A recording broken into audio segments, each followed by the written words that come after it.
All right, everybody, it's the Jerry Metcalf podcast where top real estate agents tell how they do it. Today we have Julie Faupel. We want to say Faupel, but it is Faupel on the show. And she is a real estate agent. She's a lot more than a real estate agent, but she is a real estate agent, a top real estate agent in the country and also in Jackson Hole, Wyoming. Julie, thank you so much for coming on the show.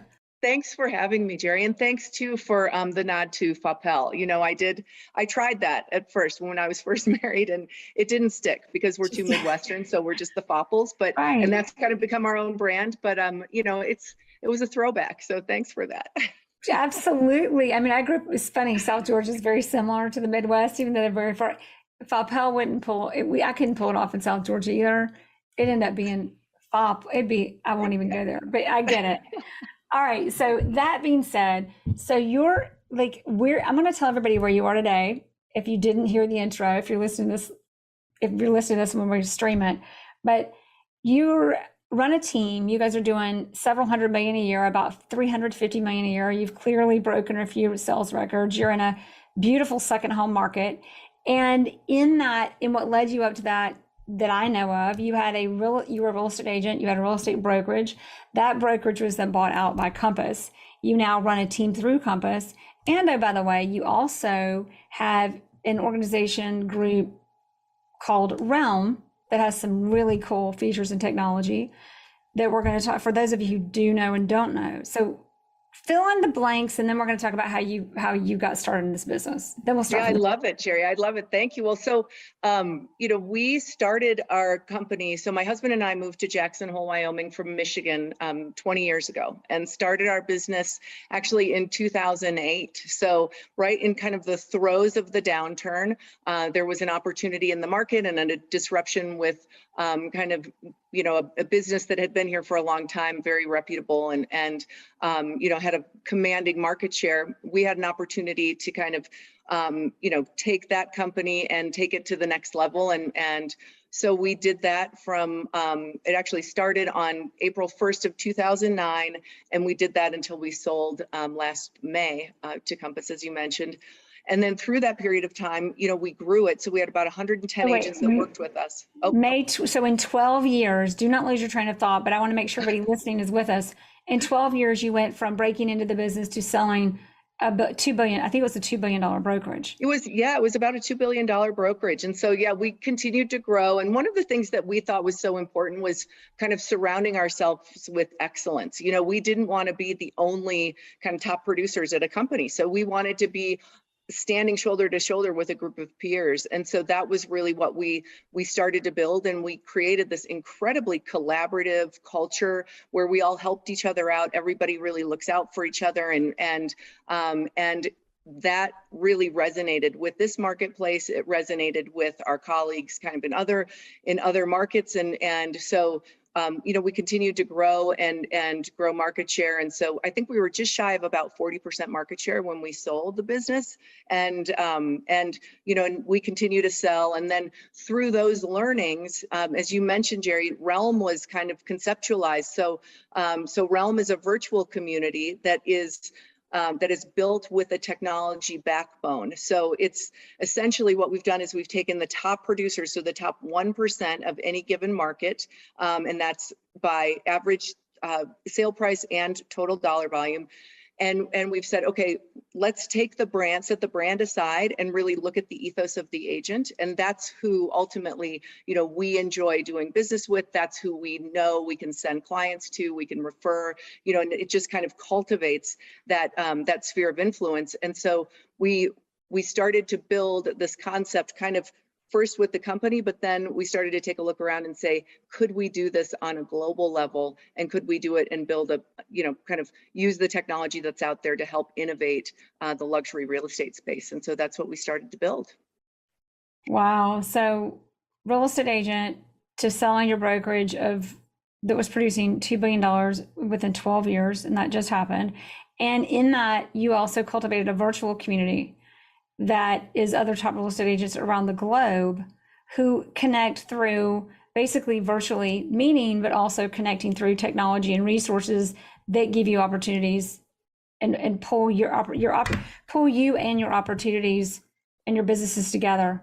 Now that was a little Totally. vague, but I happen No, to know Jerry, more. I think you summed it up beautifully, but that's exactly what it is, because at the end of the day, when you think about the role of the real estate professional, especially when you're kind of dealing at the elite level, I like to call us, we're community builders. We're so much more than just kind of the transactional, get a deal done, get it closed, get the check in the bank.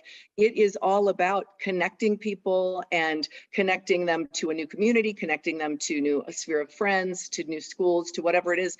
But then you also think about it in terms of the ecosystem of the real estate professional, where we're all doing that at a very high level, kind of building our networks of, as a trusted advisor and as somebody that is providing that insight and that knowledge about not just Jackson Hole, because that's, if I couldn't just stay I couldn't stay micro focused on Jackson, because our clients are so sophisticated. They're coming in from all over the world. We have to be able to pick our heads up and really, be intelligent about how we're counseling them, about what they're looking for, legacy planning, are they planning for a tax event? What kind, what else is out there? And how can we best be of service? And so that was how Realm, ultimately that concept started to take hold, and we started to say, boy, there is so much out there in terms of the data that's available, the technology that's available, the relationship that we have with each other, and the relationship that our clients have with their things. And so why not build something in service to that? So going into summarizing, what we're saying is your business has been built at some point in time in your life or your career. You have realized that it's all about collaborating and aligning in excellence and with excellence. And in doing that, in whatever you excel at, you're either you need both perspectives. You've got to be into the details and understanding the details and being highly specialized in who you serve and how you serve them. And in doing that, there becomes, hey, here's my market, Jackson Hole. This is exactly what it does, when, where, and how. And in that world, it's like the dichotomy or the double-sided coin or the whatever it is of everything, is there's also this bigger picture that everything's connected to, and connecting to the right things, the right people in the right way. So I want to say a little bit about Realm because it's so relevant to you. And then I want to take that and go backwards again, and let's hear about your story. So Realm, everybody, because I didn't get this until I met with Brennan, your partner, and learned, is it literally provides the technology to agents to show them, to connect them, their people and their properties and one another in a way that they fast forward things like Google searches, phone calls, and whatever else, to understand, how do I align my buyer to a property and my property to a buyer by what they like and love. And the other thing is, we often don't know.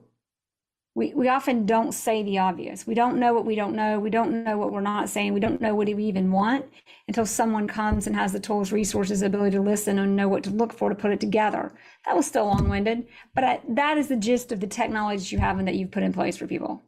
Yeah, totally. And so, when you look at some of the information that might come organically through a conversation, or through repeated conversations, or clients are kind of forced to re-educate us in every single market that they go into, rather than saying there's all of this data that's out there about what people like, what they don't like, what kind of art they collect, what kind of cars they drive, all of their lifestyle affinities. So why not put those all in one place, so that then we're going into a meeting far more knowledgeable about what these people like, so that we're saving them time. I mean, at the end of the day, when you're dealing with a high net worth or an ultra high net worth individual, time is their greatest commodity, and so you have to show them that you're respecting that, and you have to show them that you're knowledgeable. And if there's a tool that we can use that, all we're doing is really gathering, as you said, Jerry, we're gathering publicly available data and we're putting it into one place and then creating a lifestyle profile for those individuals. And so it's not anything creepy. We're not getting anything proprietary. We're just going out and kind of doing a generic Google search. And I'll help you uncreep it, because at first I was like, and then I was like, wait, this is all public, like legally public information. But on the flip side of that, to not creep your clients out, what's great about it is it gives you it's all about the great, whether you read Never Split the Difference, or you read Pitch Anything, or you read the book A Beautiful Question, or there are a lot of others. A Beautiful Question's a great one. When you read these books, or it's all about seek to understand if you want to be understood, but it gives you the platform of what the questions are that you might need to ask that help people reveal for themselves also what they're looking for. Exactly. Well, and you know, the fact that like each client, you know, when they're your client, that client and their information is encrypted to you as their trusted advisor. So it's not going out to a whole world of other brokers that don't know them. It's really helping just that trusted advisor to optimize, you know, that relationship and to be on the lookout for things that the client might not even be aware that they're looking for, you know, and so as you look at now how that works, you know, within the ecosystem and the membership of Realm, if you look at the way that things used to be done, which would be, I'm going to work with Julie Faupel because she's got a great database and she knows other people with a great database.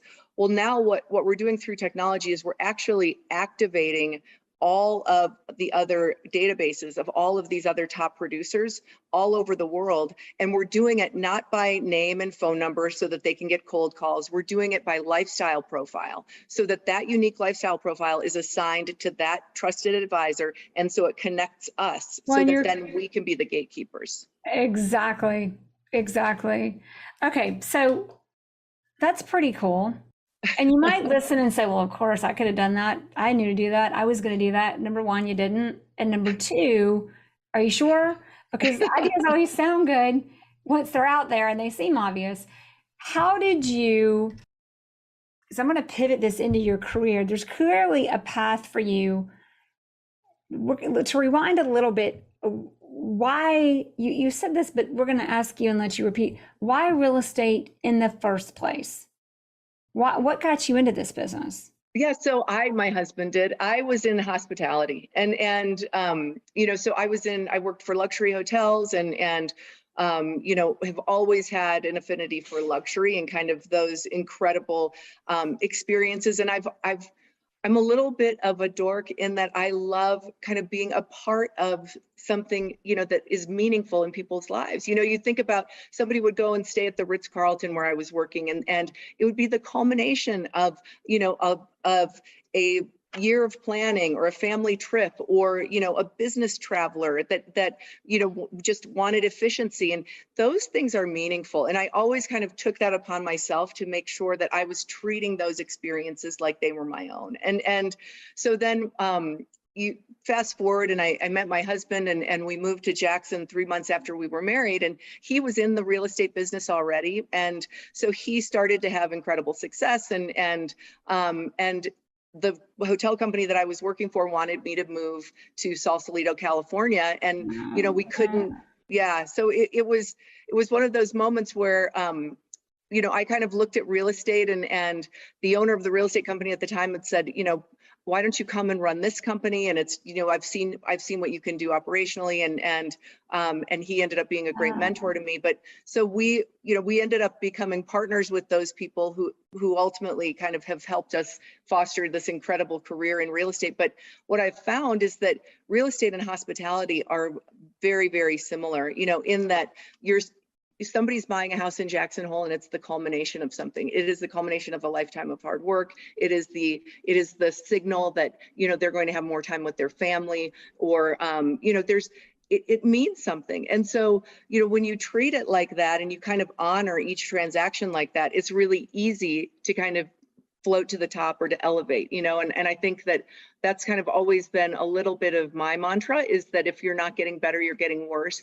And so how do you continue to improve, and how do you continue to challenge yourself to be better? Because, you know, I mean, it's amazing, you know, when you kind of get to that place where you're breaking records, or you're doing really cool campaigns, or you're representing some of the most remarkable properties on the planet, and but then you do it and you have success, and it's kind of like, okay, well, now what's next? How are we going to up the ante here? You know, and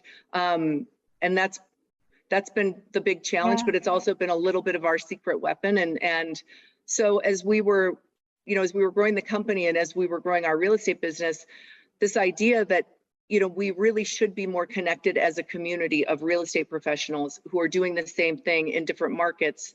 That was something that I felt like was always just a huge detriment to the business. Like, why are we operating in all of these silos? We're a business that we are supposed to be building community, and yet we don't want anybody to steal our clients. We don't want, we want to, everything is, and the reality is that no, if somebody is going to cold call my client, the client is not going to call them back. It also is funny how it reinforces the business. When my clients got cold called, I always got the phone call from them. So they were reminded to call me. They were reminded who their agent was.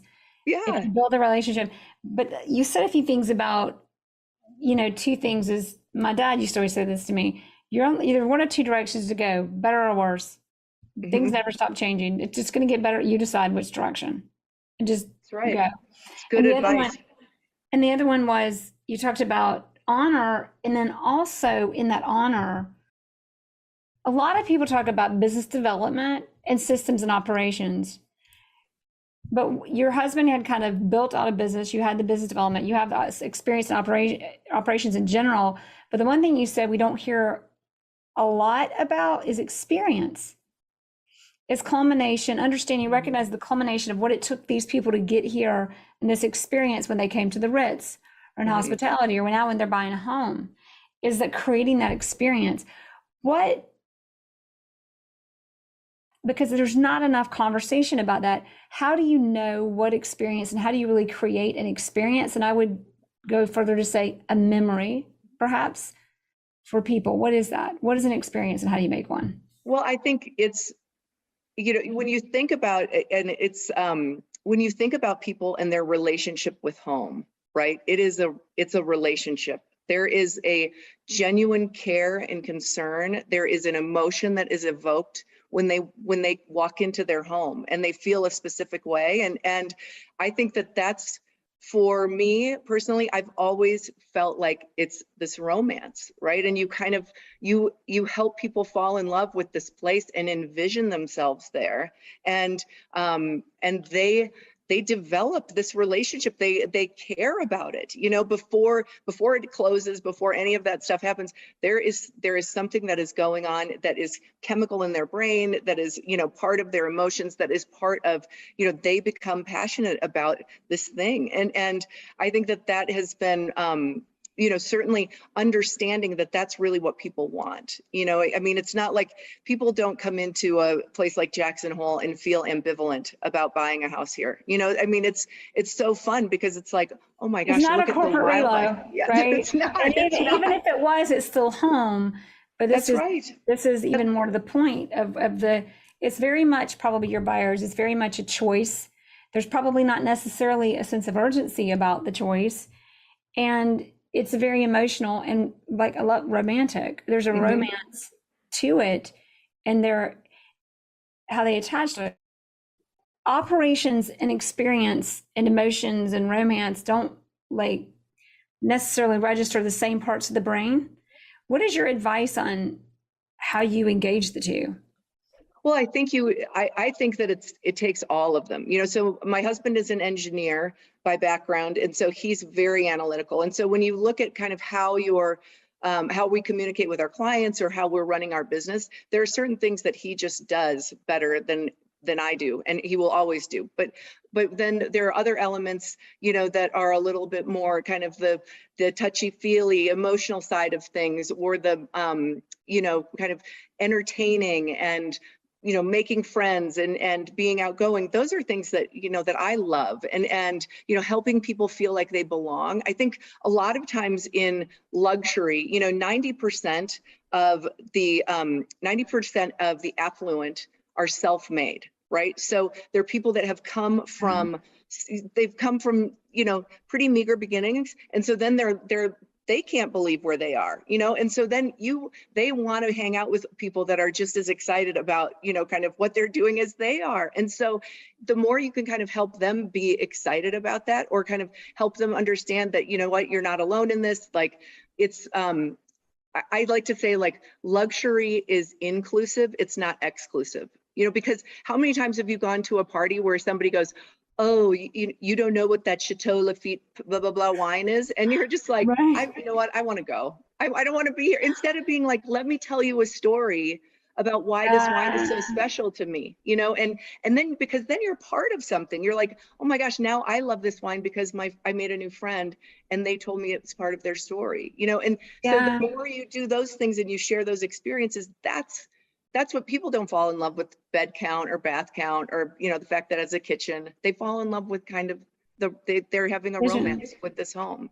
Vision and the story that they become a part of. Because earlier you didn't say this, but you did, is that in that whole message of how do I get better because I'm going to get better or worse, it's also focusing on it's not about necessarily where you're going, it's about your journey.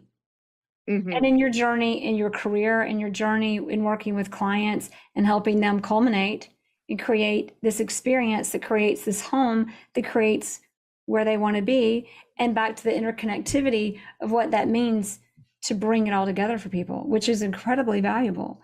Now, Totally. when you broke into this business, obviously you got experience in service, clearly being in hospitality and for places like Ritz-Carlton. But what was your biggest, and you had a husband who was clearly pretty seasoned. So what was your biggest surprise or your biggest aha about this whole industry and how it works? Oh, I think it goes back to kind of the silos. You know, I think that was the thing where you think about everything that we are charged with doing is all about kind of collaborating and getting things done, and the industry has not necessarily been designed to serve that, you know? And so that was a little bit of like well, wait a minute, there's something more here, you know? And a lot came from, I mean, Jerry, it's so funny because working for the Ritz, we had guest recognition software, so I could replicate Mrs. Gottrock's stay if she was in Paris or Lisbon or New York City. And so we knew what she liked and what she didn't like. And so then I think about it and I'm like, well, why is it so I can do that? And this is, you know, you're talking about whatever, tens of thousands of dollars or hundreds of thousands of dollars spent on hospitality versus millions spent on homes. And why can't we replicate that same experience for these people? You know, and it was a lot based on fear. You know, you have people that were genuinely afraid that they were going to, you know, that their data was going to be compromised, that their, you know, that change was going to be scary, and I think that was a big aha moment, but it's turned out to be a massive opportunity as well. Wow. Well, I mean, back to your great questions. So I was listening, and this was during COVID, actually. I don't know how old the podcast was, but I was listening to Tim Ferriss's podcast, and it was actually a community builder. And I actually didn't even like the guy very much.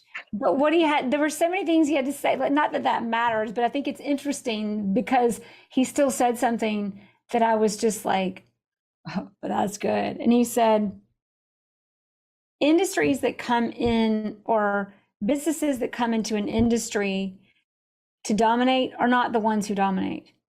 He said, industries who come into a business to contribute always dominate.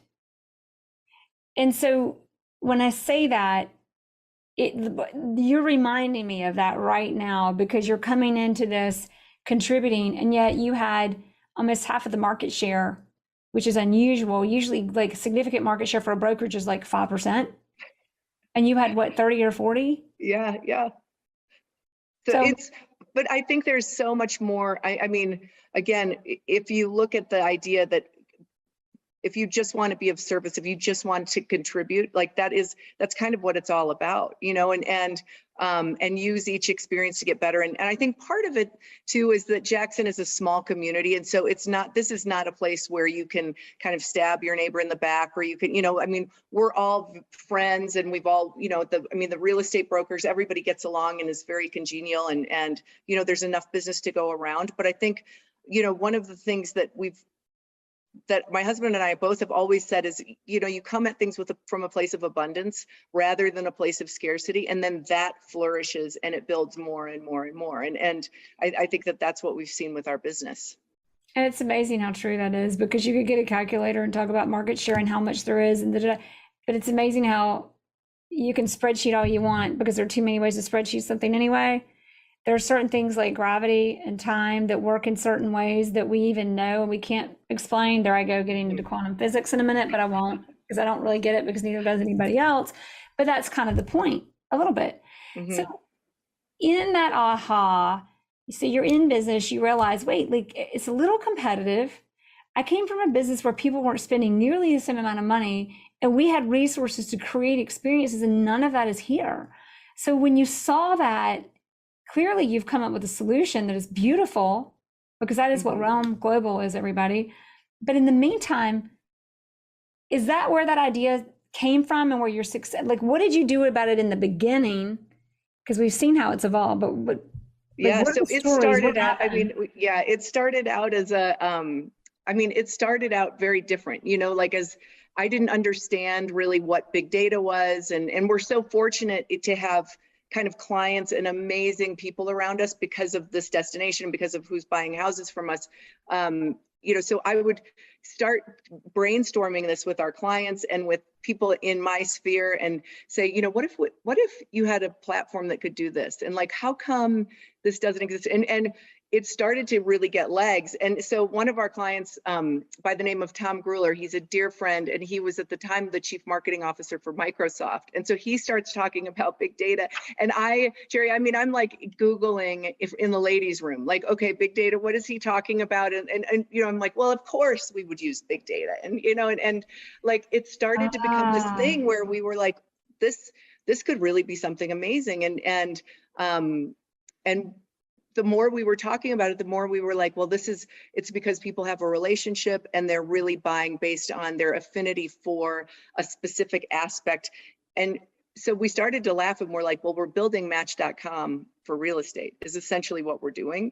And so then we went and found the guys that built Match. And so it started to have this kind of life of its own, you know, where it was just like, okay, well, these guys can, you know, these guys can do it for us. And all the while, you know, it was like, whether it was Tom or Mark McLaughlin from Pacific Union, you know, who is such an icon, and you know, all of these people that kind of got behind it, and they were like, no, this is a really great idea, and we want to help foster it, and we want to help it take root and grow, and I think, you know, we were talking kind of before we went live, and people will say, gosh, Julie, you took a really big risk, because my husband and I, we self-funded this, you know, until like, and I was like, yeah, but when you start a real estate brokerage in the downturn, like we did, and you know, I mean, the first year we were in business, we made $1,100, and like, it was a miserable time. And that's a record breaker too, by the way. Yeah, right. I thought mine was bad. Mine was like 10,000. You made 1,100. Yeah, we made $1,100. I was like, wow. I'm pretty sure we used to be successful. I don't know. But so you go through that, and then it's like, all right, so I know exactly the perspective on kind of risk. You know, for me, it's always been about my husband, Matt, my dogs, you know, like I can live through just about anything as long as those things are going to be okay. And so why not try, you know, like, why not try this? Because I think that I can change the business. And, you know, I guess maybe that's a lot of self-confidence, but I also felt like it would be a shame. Yeah, it would be a shame not to give it a shot.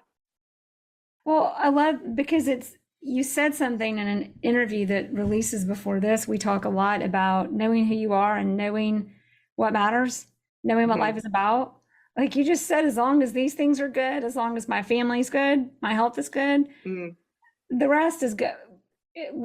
Let's just, by the way, let's enjoy our family and our health. And what better way to do it than to create amazing things that change the world and change so many people's lives? Yeah, that's exactly right. And so it's, I mean, now it's humbling because I don't feel like it's an incredible idea that has been informed by so many people, and that has been kind of lifted up, that it doesn't belong to me anymore. I mean, I feel like I'm this incredible, fortunate person that got to manifest it, but it belongs. First. Right. Yeah. Well, and it belongs though to the people that believe in it, you know, like that's the thing it is nothing. Realm with just Julie Faupel is really boring, you know, like Realm with all, you know, 500 plus members in 40 states and 14 countries and 110 different brands. that is realm. That's realm. Okay, so because we're talking about two things at once, because there's that, and then I'm going to rewind again, but we're going to cross over with us. So we've talked about you as a person in business, understanding it, but how in the world did you go so quickly into owning a $2 billion brokerage? I mean, the volume sold for your brokerage is about $2 billion a year. You guys were agents in the beginning, and you built out a brokerage of 110 real estate agents. So what was the pace, why did you do that? What was the pace at which you grew? And I want lessons from being an agent, lessons from starting a brokerage and running it into where you are now. Yeah, so I think, we are part of a succession plan. And so our business partners are kind of the incredible icons of the industry here in Jackson. And as our careers were unfolding, we sat down with them and they said, we've looked for 25 years for people's faces we could put over our faces in this community, and we think that you two are it. And and they have been incredible sage advisors and dear friends and just mentors.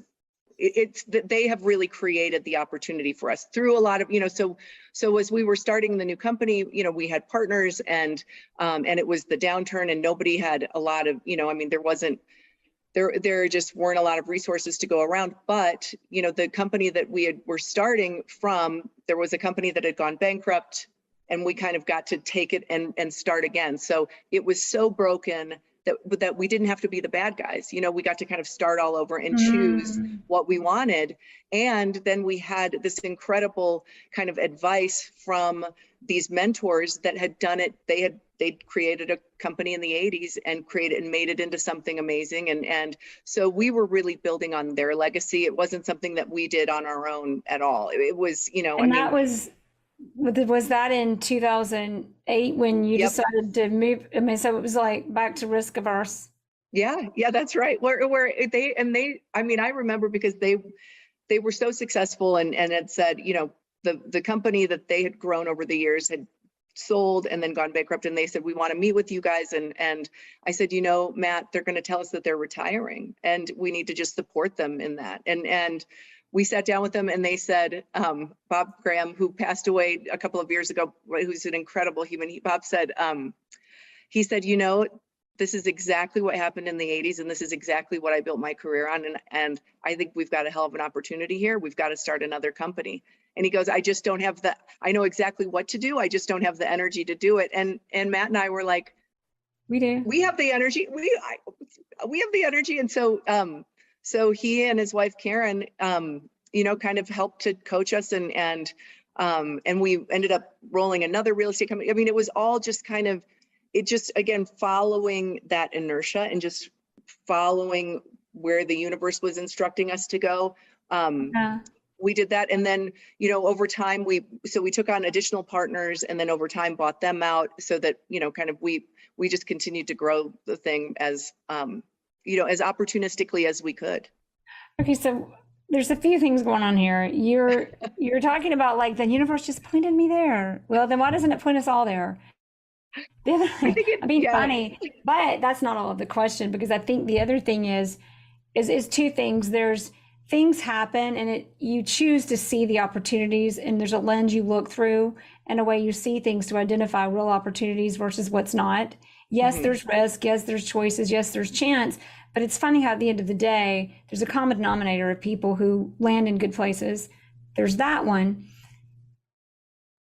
And there's the other one of these partnerships and building, and there's a lot of movement of people, and there's got to be a way to do that where you do it in a way that doesn't pull you back but propels you forward, because people and relationships are everything. But let's start with the first one, or start with either one. But I think the first one, there's how do you navigate people and relationships and change, and how do you just navigate opportunities and choice and see and know what to take when it comes to you? Well, I think for us, it's always been about like leaning into the adversity and finding, like, in times where it really is terrible, Like there are some real gems, you know, in things that you can learn, but also in opportunities that can be garnered. Because for the most part, people want to shy away from that kind of resistance, or that you know, they're afraid of that. They don't like it. And so the more you can kind of sit there and suffer a little bit, the more that there tends to be something really amazing that can unfold. And I think that that's something that, you know, we've always just leaned into and found ways to work through adversity. And then I think with people, you know, it's the relationships, and this is something that we learned from Bob and Karen, and coming at it from a place of abundance rather than, you know, kind of trying to squirrel away, you know, resources, or like we were always the company, what, you know, if we had a friend in California that, you know, suddenly needed to onboard 30 agents. And so we were the first ones to like send our marketing department to California to get them all dialed in and to be like just good friends, you know, and good colleagues. And, you know, somebody would say, hey, I don't think that this is fair. I mean, the way that we worked our splits with our partners was at the end of the year, we would look at it, and if we felt like it wasn't fair, we would adjust it and pay each other back. Like it was so honest and just so transparent that like, that's how we, you know, that's how we work. And I think that's a blessing. I think, Jerry, it can also be a curse in that like there are times now where I feel like I'm so trusting because I've had such incredible business partners. That can also be something that kind of plays out against you. But it's one of those things where, you know, if you're not afraid, it's really hard for people to hurt you, you know? And so if you just do the right things, you know, and, you know, because then what are they going to attack? Oh, exactly. Exactly. Like, what are they going to, it's amazing how when you're the person, when you're there to give, there's not much, when you don't give them the resistance, or it's like, what is it? I don't know, it's probably jujitsu or whatever, but where you use where the other person's energy is, if you don't get in the way of it, they use it against themselves. That's right. But if you go at them with the same force, you'll get hurt. That's right. If it becomes an adversarial situation. Yeah. Yeah. And so why not? And really, I mean, I think that I mean, life is too short to make a bunch of adversaries. You know, I mean, it's so much more fun to have friends, and not everybody is going to like you all of the time, but you know, I mean, why spend your time and bandwidth on that? Exactly. Well, seeing and looking for opportunity creates more opportunity. That's really what it comes down to. It is, and where there's adversity, there are also people who need help. And where there are people who need help, there's value to bring to the table. Because then if they need help, they want to do. And if you bring resources, now you grow and create something better. If that's exactly what your focus is on. Yeah. Well, and there's nothing better than having a moment where somebody says, oh my gosh, thank you so much. This made my business better. Or this made my life better. And, you know, I mean, that's such a gift. That is, you know, at the end of the day, we can all be wildly successful. We can all be sitting on piles and piles of gold, but like, it's pretty lonely if you're just there by yourself, you know? And so why not do it with a bunch of other people that are having a good time too? What is the movie? And now I cannot remember the name. And it's a famous book that my grandmother read, and I never read it. And it came out as like a B-rated movie. But the point is, and you'll know it because it's a book, but the point is, it was a guy, I can't believe I can't remember her name, but he's this kid, and he goes and he lives out in the woods and ends up dying. And he wrote a journal, and he had a family that was, it was like an upper middle class family. Oh, guys, it's one of these movies that you know or you don't know. Yeah, I don't know. Anyway, I mean, well, here's the gist. I'm going to link it to our show notes when I look it up. But the interesting thing about the story was when they found, I mean, it's really sad. This kid literally had a kind of upper middle class family and was just not happy, and ran out into the woods and got stuck and couldn't get back. And in his journal, not to get too morbid, but in his journal, he wrote, happiness isn't real when it's not shared. Or that was the gist of the quote. It was like, happiness isn't real if it isn't shared. And then he couldn't get back, and like to exactly what you said. Yeah. Yeah. Oh, I mean, it's true though, because I think what is the point of all of it if you can't share? I mean, and I think we learn those lessons from our clients all the time. We learn those lessons I mean, life teaches you that all the time, you know, where it's there is so much joy to be had. And sometimes I think we get a little bit serious with things. And my husband and I both did a personal development retreat called the Hoffman Institute, which is where you go by yourself. You're not allowed to, you don't talk about anything socioeconomic. You don't know anyone else there, it's amazing. And one of the things that kind of came out of all of that was this idea that it's so much fun to dance and to kind of goof off and be silly sometimes. And so we laugh about that because we're just oh, it's the Faupel dance party. We'll ecstatic dance in our house and dork out. And you're man, life is too short to kind of take that, take things too seriously. And it's sometimes you need a reset like that though, to remind you of that. This is going to sound a little socioeconomic off of your comment, but I'm just going to say it. Did you have a Tesla? Have you seen it? What they do?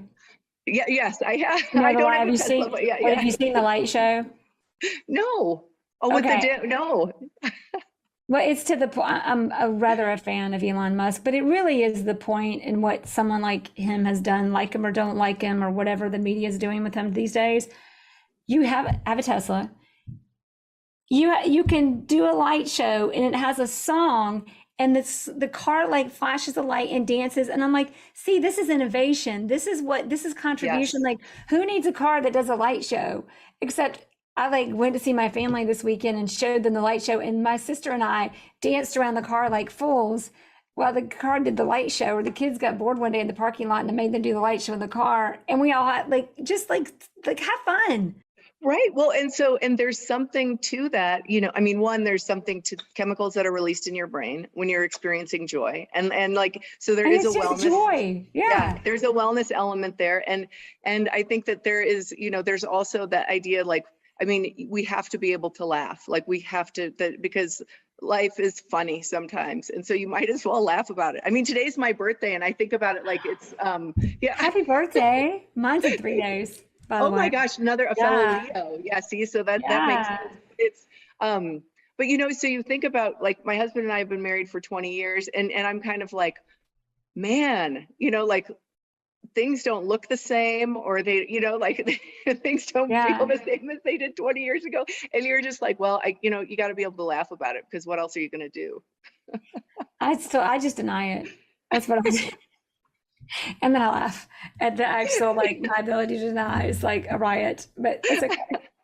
Because my kids tell me, my daughter said to me the other day, I was checking myself out and she said, Mom, don't worry, you look good for your age. And I said, my age? She said, well, Mom, you're 27.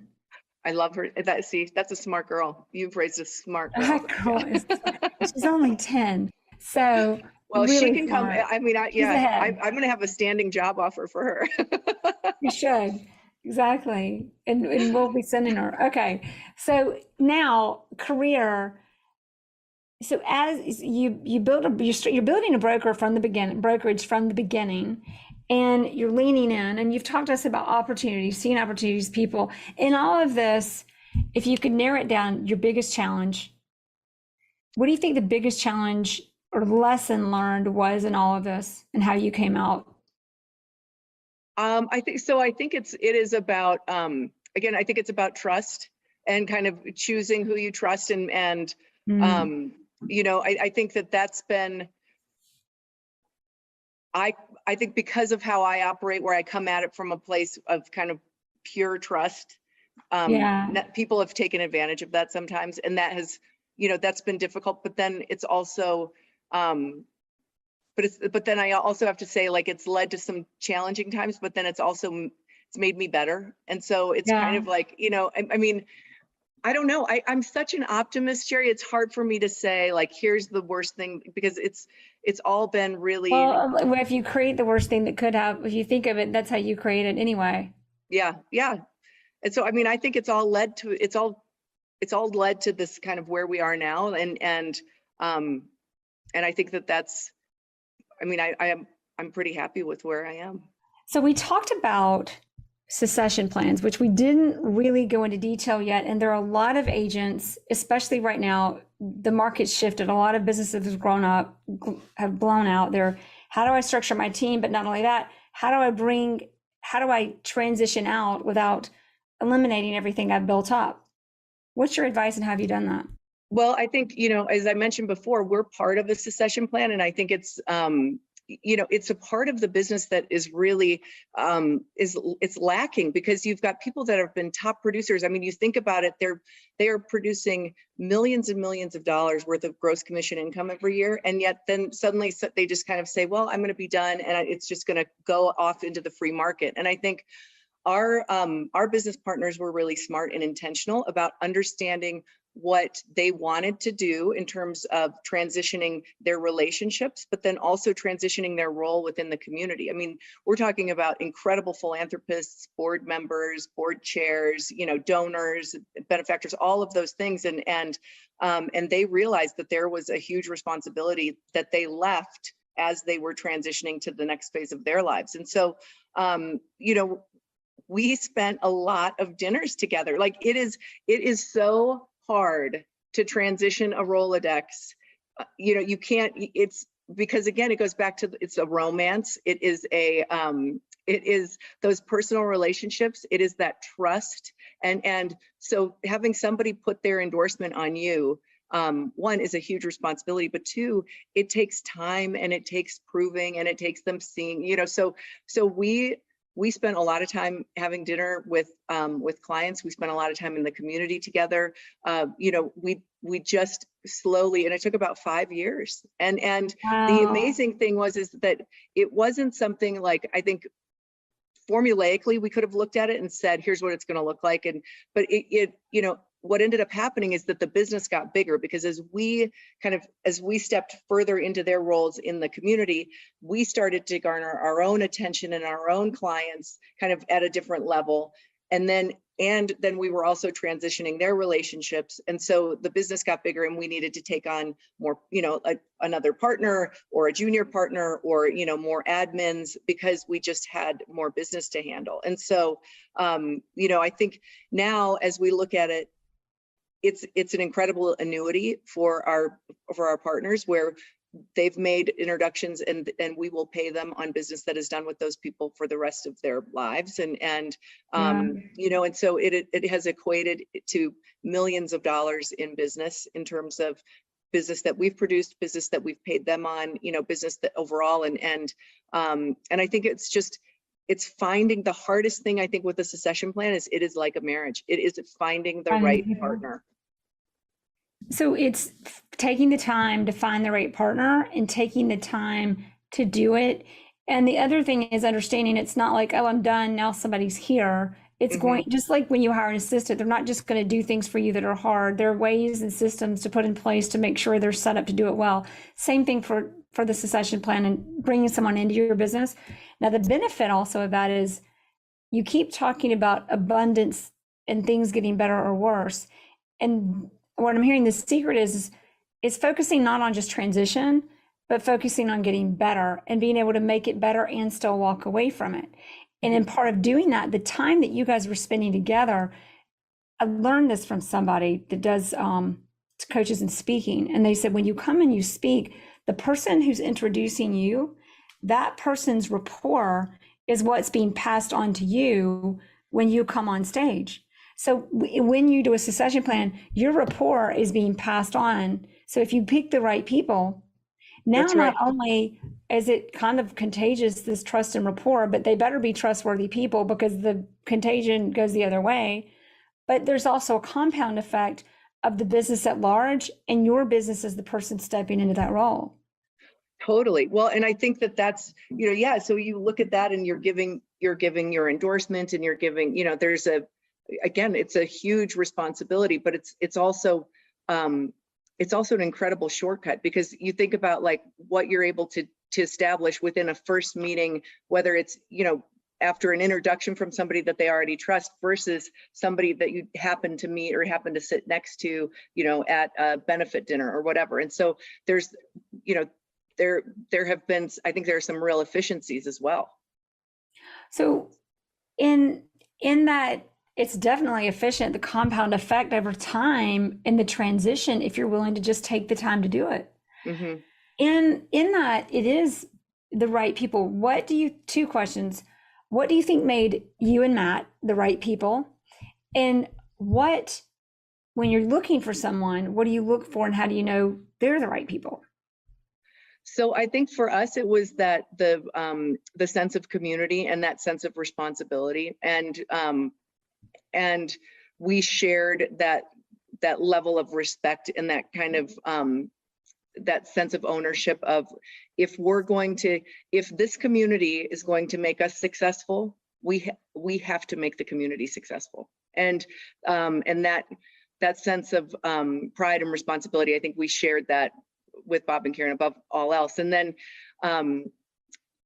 I think, what you're looking for in someone else in terms of a partner is that shared ethos. I mean, now we have a business partner that is kind of, he has worked with my husband longer than I have. I mean, he's just an incredible human being, and he shares that same level of commitment and kind of that spirit of abundance. And so it's a lot of like what you'd be looking for in a mate, where you're like, okay, so what are your values? What do what's important to you? On a, like, I mean, we look at it like, okay, are you going to trip over $1 to pick up a dime? Are you going to, how does all of that work? And I think it's just finding people that you connect with, that become, I mean, our real estate team is our family, I mean, it is. So it's about community, people who are being a person of community, responsibility, and respect. That responsibility one is loaded because it's ownership, values, all of that. But community, responsibility, and respect, and finding that person who aligns. So when you, like, how do you know? How do you know when someone has, and how do you know when you're the person or when someone has those, is in line with community responsibility, ethos, values, respect, all of that? I think part of it is how much time you spend together. I mean, I think a lot of times people are like, oh, this will be a succession plan, or we're going to team up. And then they don't act like a team. They don't, kind of make a plan in terms of transitioning those relationships. And so that doesn't work, so the more time you spend with each other and the more time you're kind of you're walking in each other's footsteps, the more you start to say, okay, no, this is going to work and it's going to be effective, which is why I think it's hard. Yeah. And so when you're looking for someone, some of it is the way you're doing business your entire career is aligning with other agents and doing business. And then from there, it's okay. Because let's say you go down that road with somebody for a few months and, oh, just kidding. Like, yeah. Like, so what are the steps? How do you figure that out? And you're good people, clearly. So give us some advice. Yeah, I know. I'm like, I don't know how we got so lucky. But I think like that's the thing, is like the way that people work, you see them. And I think that there's some times where we try to make it work and we know in our hearts, this is not going to work. And I think that's sometimes we stay too long, and I think it's so much more about finding that right person. And probably like we phased in, so it wasn't something where our faces were showing up next to their faces right away. I mean, it took about, 6 months, 9 months. And then it was like, okay, we had kind of this plan of how the team would evolve and we made it a big deal. Like, look, if we're going to put our faces next to your faces, that's meaningful. It's never happened before, and so we designed a campaign around that. And so I think that there's also, some responsibility that gets inferred in how you're designing this and in the financial commitment to the team and to the staff. I mean, whether it's been the company or our team, we've weathered some pretty serious economic recessions and we've never laid anyone off. We've never fired anyone because we feel like those are commitments that we make. People are making decisions about their lives based on the commitments that we make. So we've got the responsibility as the employer to make sure that we're taking care of them. And I think that stewardship mentality is pervasive. I think you know when somebody has that or when they don't. I think when I hear that, it's reminding me of an observation I've made in our business, and I'd love to hear your thoughts on this, because there's the role of leadership in brokerages And in a brokerage, I think there's a lot of patience and a lot of management involved there. And then there's the world of real estate agents, where you're calling people, you're making deals, you're scripting, or whatever you do. You're just, how do I get the deal? It's the listing, the listing, the listing. A listing gets listed, it sells, and it's done, or it doesn't. And so it's kind of like you've got this shorter mindseted, not that real estate agents have but there's this definite like frame of experience in what our agents are doing that's a little more short-lived, a little bit more prospect oriented. And then you've got the other end, because what I'm hearing is you've got to recognize you're a leader, responsibility, respect, patience, understanding. It's not like you want a listing and you just get through it and get it done. That's not how succession plans work. It seems like there needs to be a little bit more something for real estate agents in the community to understand that, to be able to cultivate a business that's more long lasting, because real estate agents as businesses are that's something that, like you said, shouldn't just be let go. What do you think? I mean, that's kind of just like a stream of thought for you on that, but what is your take on that? What's the real problem, real solution?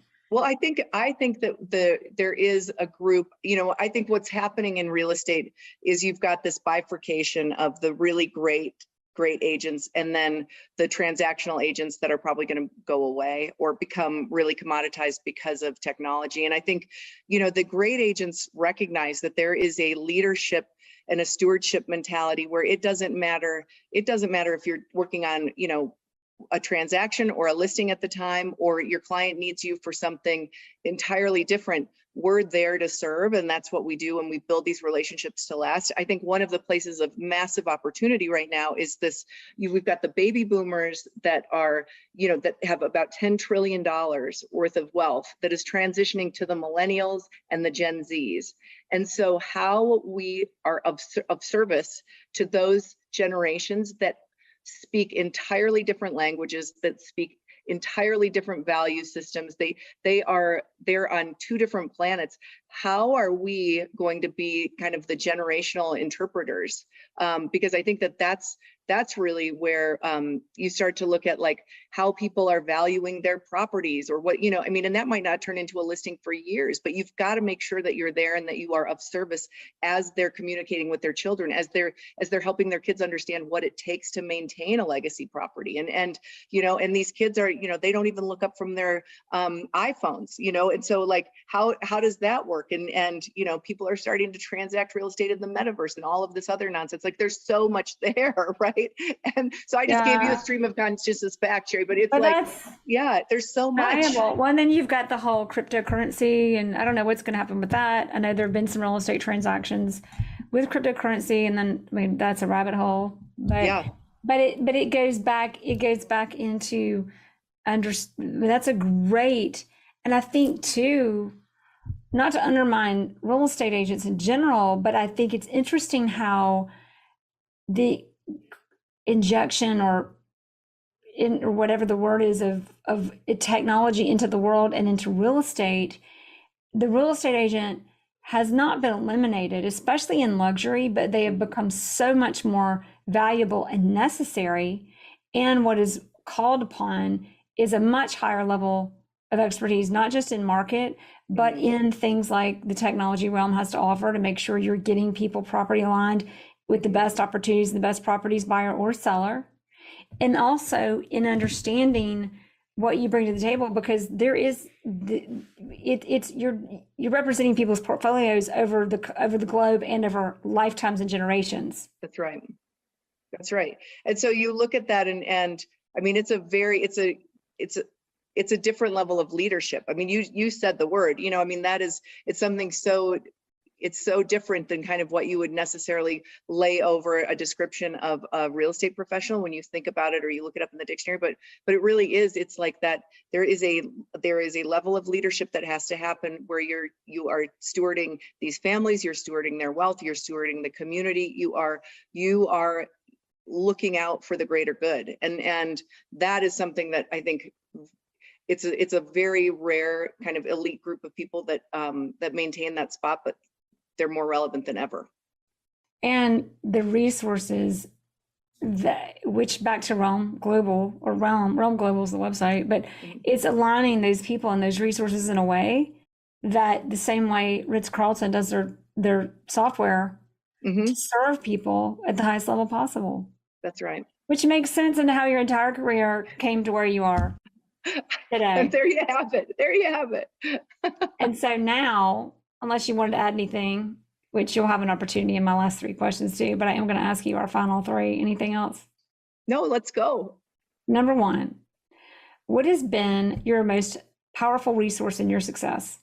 Tool, way of doing things, way of thinking. That's a loaded question for a vague question for a reason. I think it is enthusiasm and positive energy. I love it. Yeah, exactly. Because I have to add, because I love that answer. I've never gotten that one. And it's because we're energy, we're people, we create things, and that's how you create it. So what better place to create it from? To create opportunity from. No wonder your opportunities are so great. Next question. If you had to name a book and tell us to read it because it will change your career or life, what is that book? Oh, that's a good question. I mean, The Power of Now is a good one. I think that's by the way. Yeah. Yes, love him. Yeah. And I think it's a good question. Why did The Power of Now come up? Yep. And what did you get from that? Well, I think that it's about, you think about intention, right? And you think about kind of like, you touched on it too, Jerry, during this conversation, where it's like a lot of people can say, I had this idea or I did this. Like, no. What are you wanting to manifest and make it so? Like, that is, at the end of the day, what is your mind, your body, and your spirit? What is it saying to you? And then go and make it so. Okay, so I'm going to add to you because I love that. And I stole this again. Vishen Lakhiani's been playing in my phone, but he says this and he's right. And I have a love-hate for Vishen Lakhiani.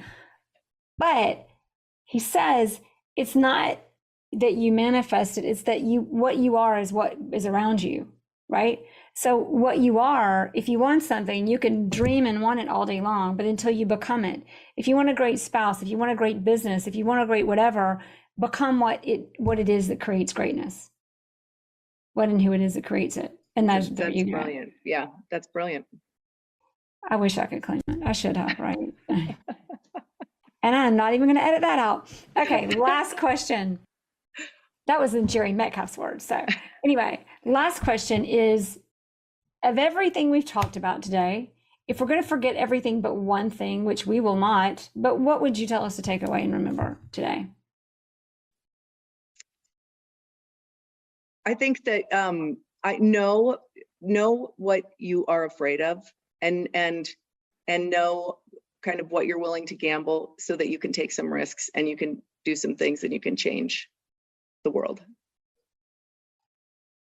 I love that. You added the world because you can. The people who are crazy enough to think they can change the world are the ones that do. Yeah. That's right. That's right. That's a great point to finish on. Julie, thank you so much. This has been so much fun. Thank you. Oh my gosh. What a privilege. Thanks for listening to the Jerry Metcalf podcast, where top real estate agents tell how they do it. If you like this episode, please share it with friends. To find more episodes, search Jerry Metcalf Podcast on any platform for podcasts, or go to jerrymetcalfpodcast.com. That's JEREMETCALF podcast.com.